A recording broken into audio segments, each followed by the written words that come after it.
بسم الله الرحمن الرحيم نحمده ونصلي على رسوله الكريم اما بعد انتہائی قابل احترام جناب سردار ایاز صادق صاحب اور آپ کی وساطت سے معزز اراکین ایوان،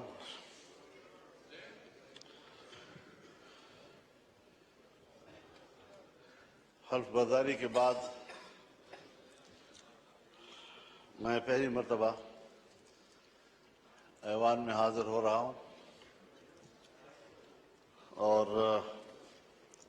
یہ بھی ارادہ ہے کہ کچھ معروضات آپ کی خدمت میں پیش کر سکوں۔ مجھ سے پہلے جناب اسد قیصر صاحب جو بات کر رہے تھے، ان کا جو مطالبہ تھا میرے خیال میں ان کا مطالبہ صحیح تھا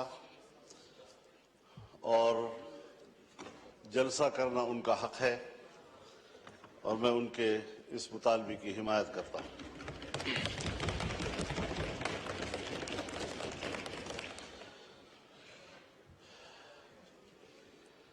لیکن جناب اسپیکر، مسئلہ یہاں تک محدود نہیں ہے کہ ہم جلسہ کر سکتے ہیں یا نہیں کر سکتے۔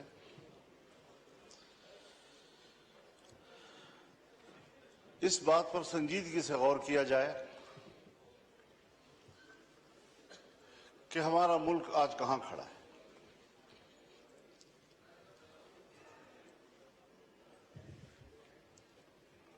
ہم نے یہ ملک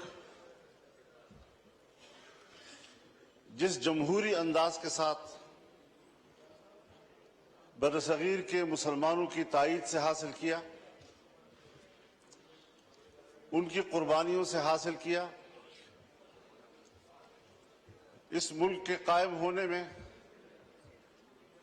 نہ بیوروکریسی کا کوئی کردار ہے اور نہ ہی اسٹیبلشمنٹ کا کوئی کردار۔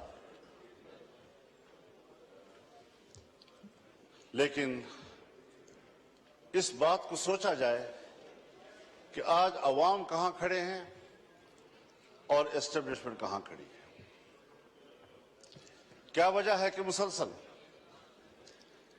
ایوان پر سوال اٹھایا جا رہا ہے، ہماری عوامی نمائندگی پر سوال اٹھائے جا رہے ہیں؟ کیا یہ عوام کے نمائندہ پارلیمنٹ ہے یا یہ اسٹیبلشمنٹ کا ترتیب دیا ہوا پارلیمنٹ ہے؟ اس سے کب نکلنا ہے ہم نے، یا مزید دھستے چلے جانا ہے؟ یہ ملک جس میں حکومت محلاتی سازشوں کی بنیاد پر بنتی تھی اور ٹوٹتی تھی، بیوروکریٹس فیصلہ کرتے تھے آج وزیر اعظم کون ہے تو کل وزیر اعظم کون ہے۔ ایک زمانے میں ملک کے ایک صدر مملکت نے اپنے دور حکومت میں 5 وزیر اعظم تبدیل کیے۔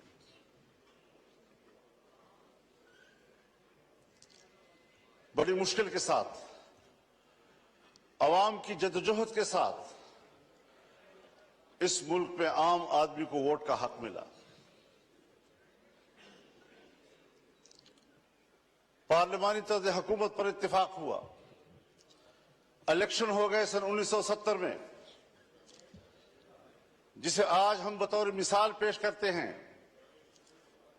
لیکن انتخابات کو بطور مثال پیش کرنے کے بعد کیا اس کے نتائج پر بھی ہماری نظر ہے؟ جس کے نتیجے میں ملک 2 لخت ہو گیا، ہم پارا پارا ہو گئے۔ قائد اعظم نے جو قوم کو موٹو دیا تھا، اتحاد، تنظیم اور یقین محکم، وہ کہاں رہا؟ قائد اعظم کا پاکستان کہاں ہے آج؟ شاید تاریخ اس کے حقائق سے پردہ اٹھائے گا.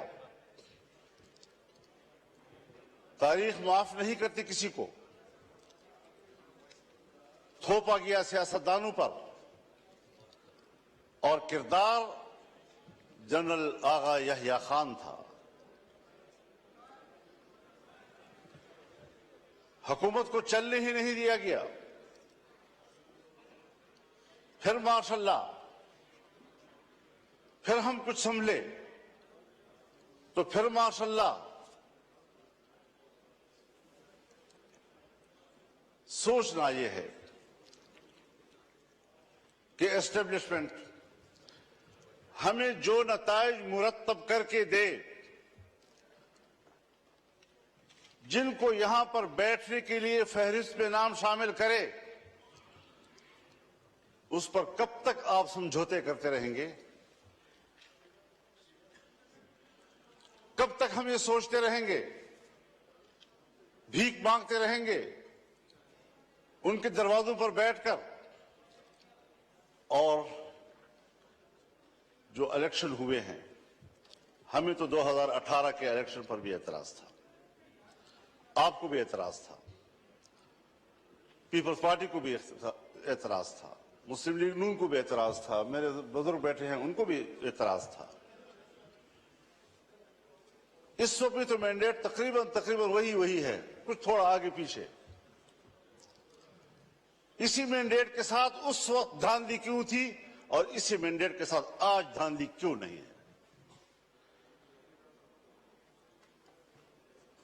حضرت مجھے شرم آتی ہے، شاید میں کچھ اپنی گفتگو میں ایسی باتیں کہوں جو آپ سمجھیں گے کہ میں تجاوز کر رہا ہوں، لیکن سیاسی آدمی اسے بات کرنی ہوتی ہے. سیاستدان معلومات کی بنیاد پر بات کرتا ہے. پبلک میں بات کرے، پارلیمنٹ میں بات کرے. خدا کرے یہ خبر غلط ہو، لیکن ہماری معلومات یہ ہیں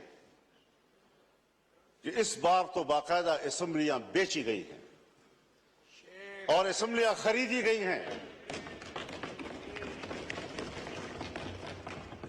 کون ان اسمبلیوں کو اور ان ایوانوں کو عوام کا نمائندہ پارلیمنٹ کہے گا؟